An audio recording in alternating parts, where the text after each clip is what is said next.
This is just an example that every people could be a change maker, just like that.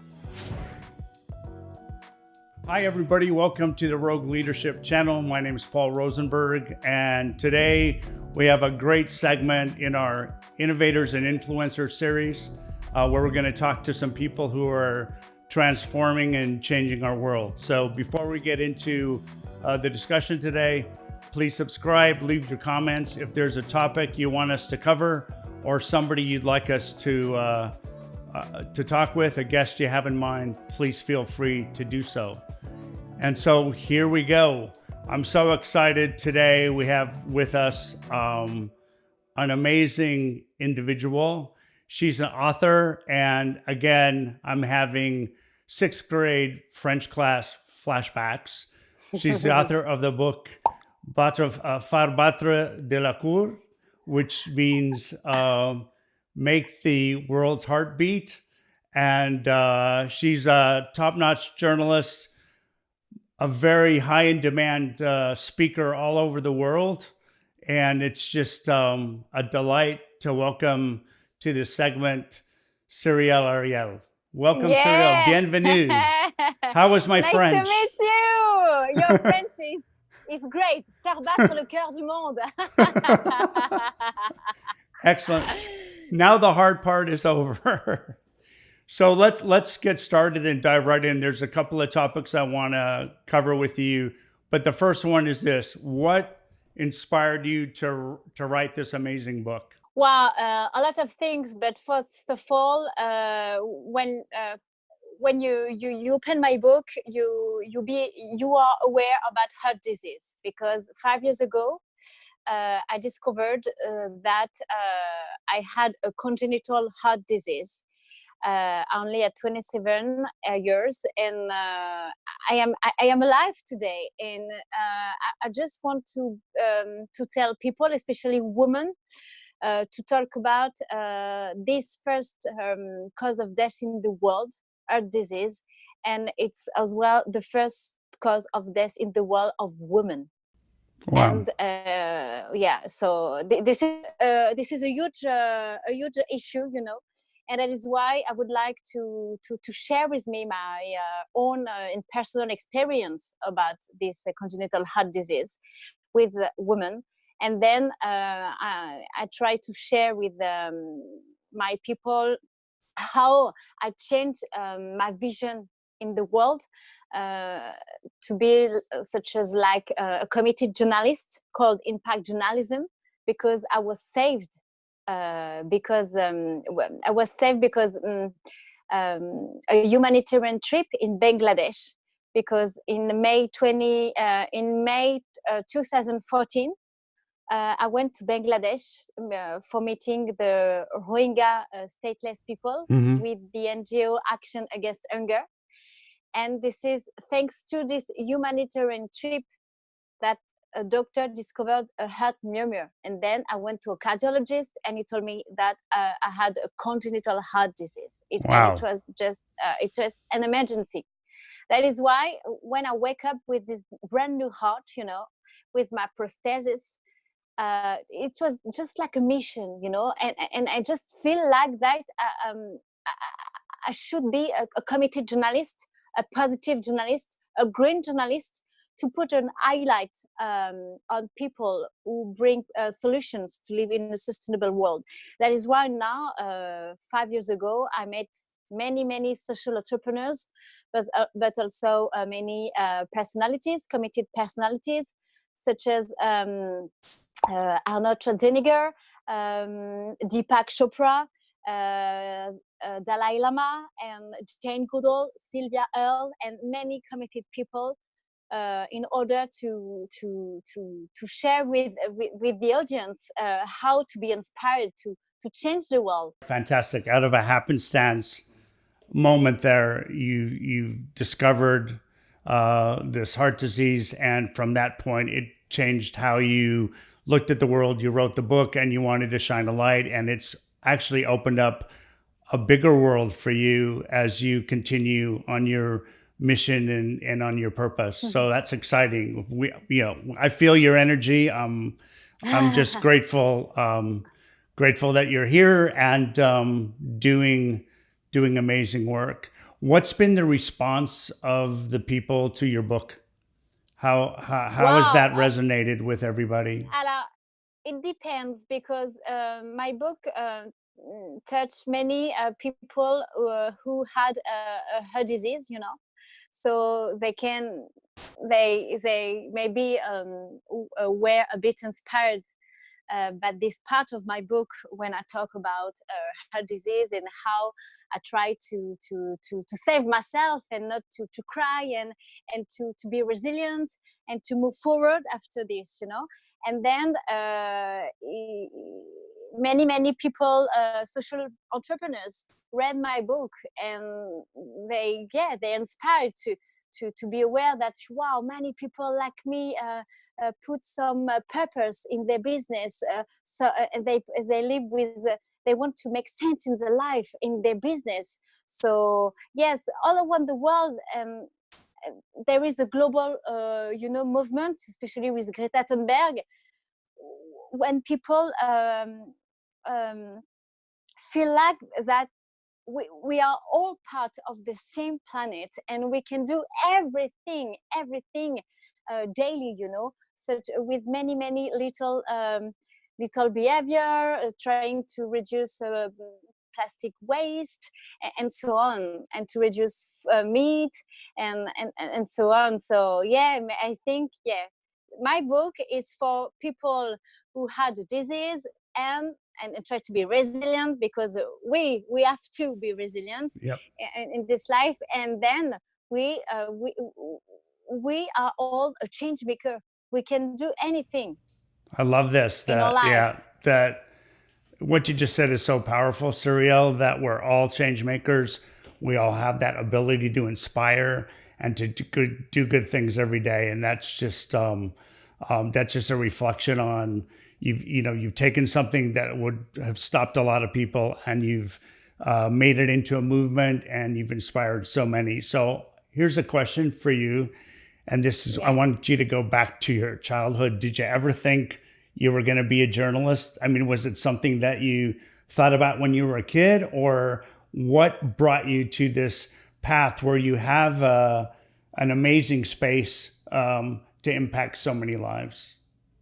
It just a good question, Paul, because my dream was when I was a little girl is to meet Michael Jackson.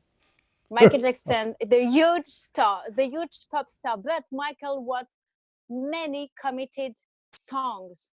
Don't you remember Heart Song, We Are the World, Men in the Mirror, Heal the World? You saw my skin, and Michael is there.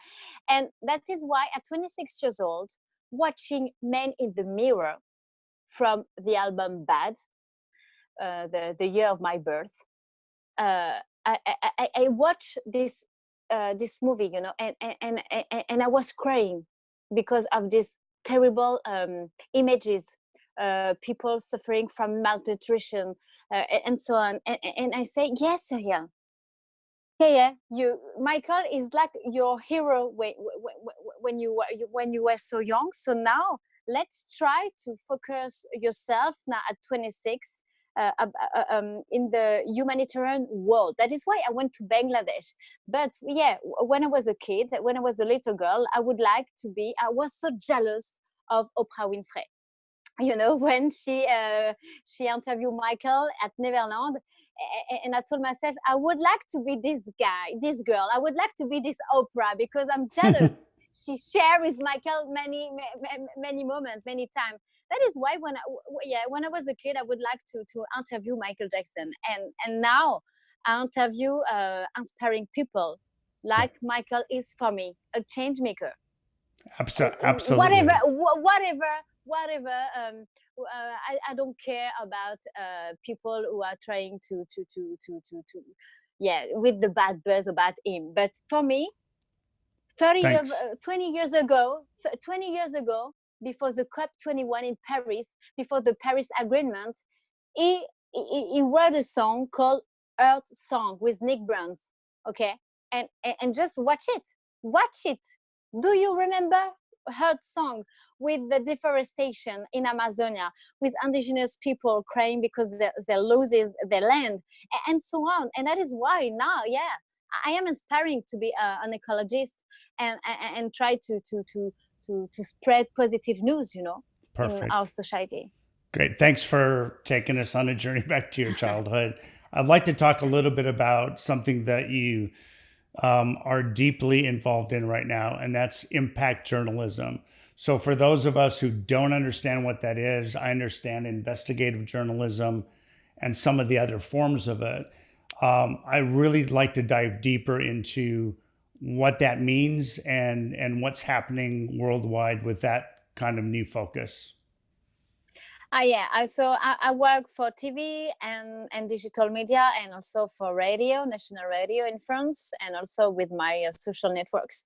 And impact journalism is just it's just people, journalists who are committed to meet people who are trying to find solution, to bring solution, to live in a sustainable world. So that is why I interview many social entrepreneurs, many NGO or foundation owners, you know, and I try to put in a highlight on solution, how to plant trees, how to reduce waste, how to reuse, how to what is circular economy, what is ethical fashion, you know. So I'm just involved in this solution universe, you know, only interviewing people who bring solution through their businesses, Okay. especially. Yeah, Perfect. So the key it's a good there news. is, It's just a good news. yeah. Then the key, from what I'm hearing you say, is the key is that uh, impact journalism is really about looking at the impacts Impact news. sorry, Impact news. impact, yeah, and finding solutions, right? So the key there is that it's solution based. It's not just, oh my gosh, this is horrible, and then the camera's No. cut off. So it really is about finding solutions in business, in work, in health, Yeah. outside, in every facet of life. Correct? Yeah, it's just like that. How to produce vegan fashion, vegan clothes. It's some products made from plastic from the ocean. You know, there is many things like that.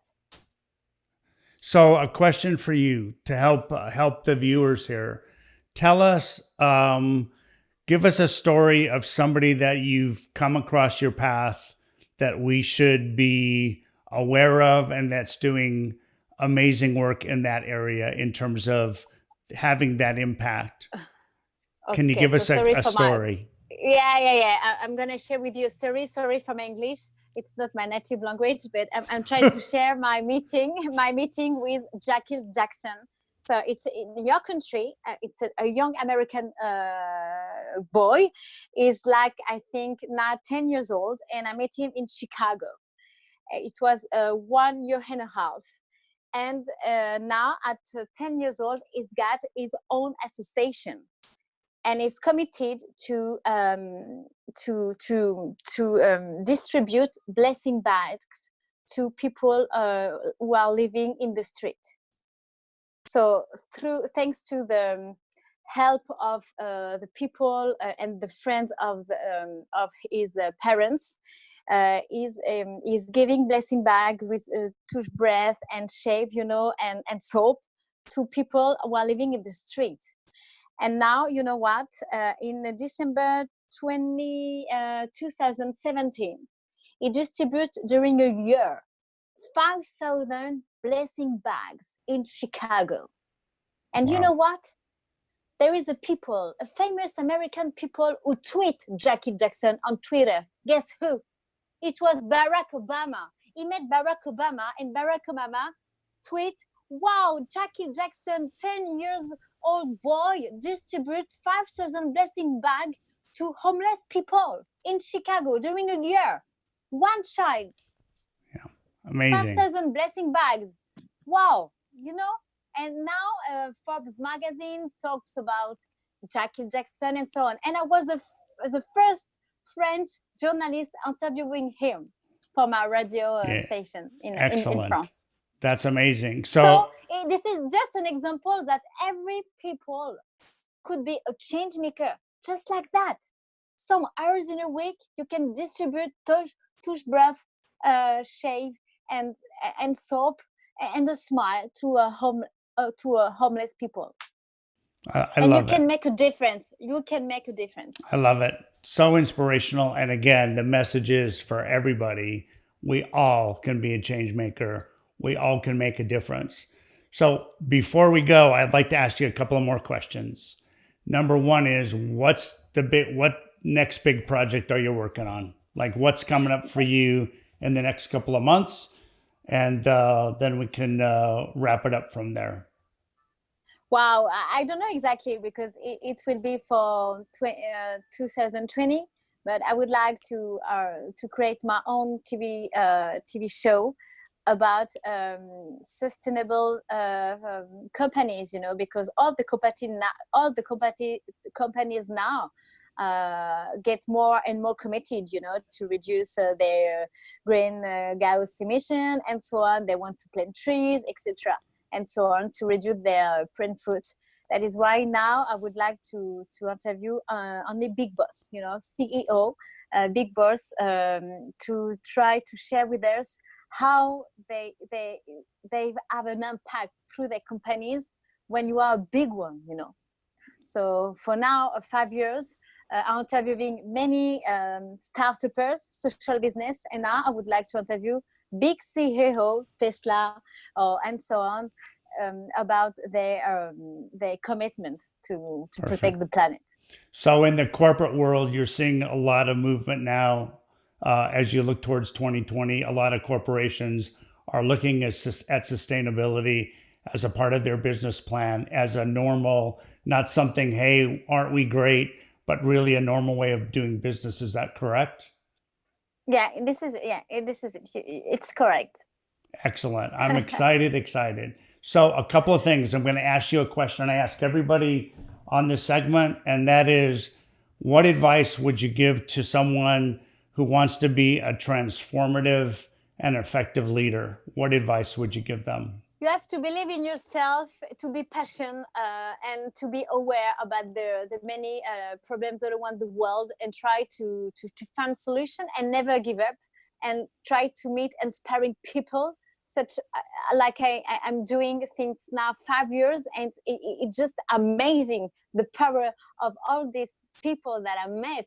It's giving me such much positive, good energy, and we need that in this society. So yeah, follow your heart and try to be useful. I love it. So when you are a leader, be useful. This is the game. Absolutely love it. Follow your heart, be your truth. Outstanding. So one last question. Where can people get a hold of you if they want to talk to you some more and communicate with you? How can they get in touch? On my Instagram account, Cyrielle Hariel, and on my website, cyriellehariel.com, and so Twitter and LinkedIn, and all the social networks. Perfect. Okay, you heard it there, everybody. That's where you need to go. So I want to thank you so much for spending some time with us today. It's a delight, and hopefully it won't be the last time we have a chat. And I want to thank you again. Wish you well. And we'll give you that. Okay. With a heart. Yeah, with the heart. Thanks so much, Cyrielle. Au revoir, and we'll talk to you soon. Okay. Yeah, talk to you soon. Thank you. Bye. Thank you so much. Bye. Hi, thanks for joining us for this segment of Innovators and Influencers with Cyrielle Hariel.